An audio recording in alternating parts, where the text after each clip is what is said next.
Hey guys, welcome to my YouTube channel life high education. तो आज से हम स्टार्ट करने जा रहे हैं RRB NTPC and group D exam की पॉलिटी। इसमें हम कवर करेंगे प्रीवियस ईयर एमसीक्यूज जो कि एसएससी में भी पूछे गए हैं और रेलवेज के एग्जाम में भी पूछे गए हैं। तो ये है उस सीरीज का फर्स्ट पार्ट। और अगर आपको इस लेक्चर की पीडीएफ चाहिए तो आप मेरे टेलीग्राम चैनल ज्वाइन कर सकते हैं, लिंक आपको डिस्क्रिप्शन बॉक्स में मिल जाएगी।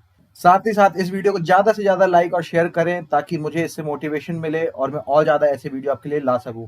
और इस चैनल को भी जाकर सब्सक्राइब कर दें ताकि जब भी मैं वीडियो डालूं तो सबसे पहले आपको नोटिफिकेशन मिल सके। तो शुरू करते हैं video. Which of the following exercise the most profound influence in framing the Indian constitution. मतलब जो इंडियन कॉन्स्टिट्यूशन है वो सबसे ज़्यादा कहाँ से इन्फ्लुएंस है, किस एक्ट से इन्फ्लुएंस है। इसका आंसर है the government of India act 1935। So option D is the right answer.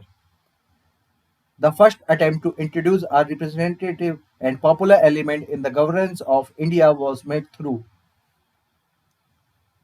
इसका आंसर है option D, government of India act 1919। So option D is the right answer.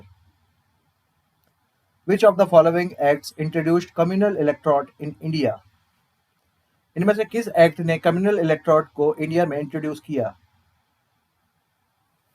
इसका आंसर है option A, Indian council act 1909। By virtue of which act diarchy was introduced in India? And the answer is Government of India Act 1919. Option B is the right answer.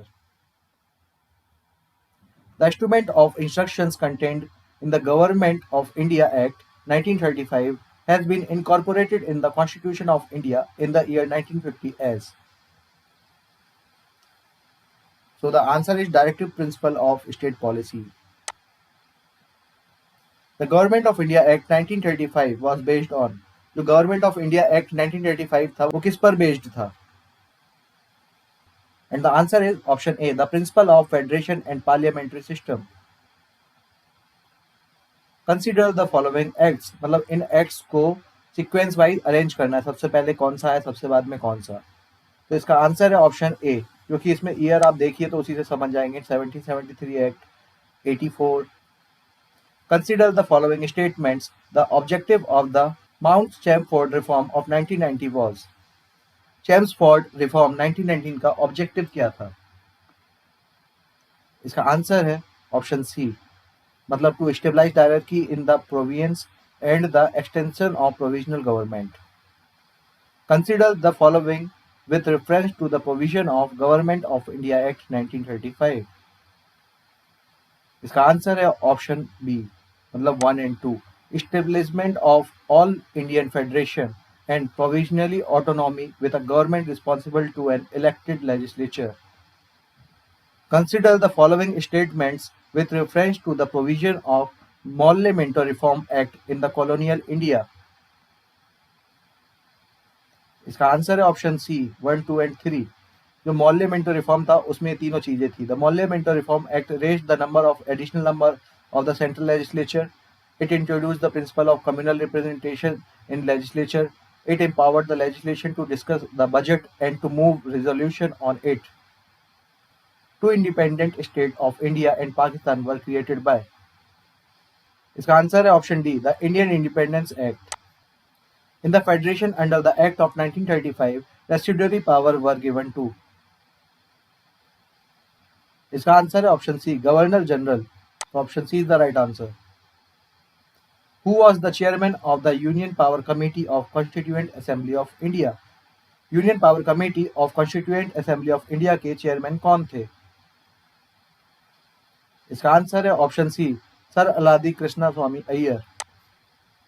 What was the basis for constituting the Constituent Assembly of India?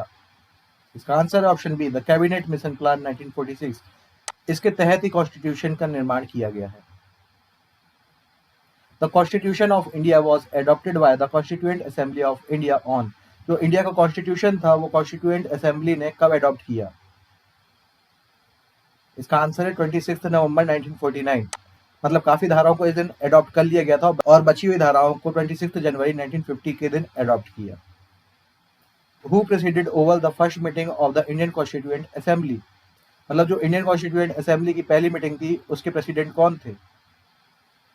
इसका answer है Sachinandan Sinha. Option B is the right answer. Who among the following was the advisor to the drafting committee of Constituent Assembly? Drafting committee के advisor कौन थे? इसका answer है option D, B N Rau. The constituent assembly of India held its first meeting on. जो India की constituent assembly थी उनकी पहली मीटिंग कब हुई? इसका आंसर है ऑप्शन ए, 9 दिसंबर 1946. Who among the following was not a member of Constituent Assembly? इनमें से कॉन्स्टिट्यूएंट असेंबली के मेंबर कौन नहीं थे? इसका answer option C, Jayaprakash Narayan. Who was the chairman of the Provisional Constitution Committee of the Constituent Assembly? जो provisional constitution committee बनाई गई थी कॉन्स्टिट्यूएंट असेंबली के, उसके चेयरमैन कौन थे? तो इसका आंसर है ऑप्शन डी, सरदार पटेल. तो आज के लिए बस इतना ही. मिलते हैं नेक्स्ट वीडियो में. जय हिंद.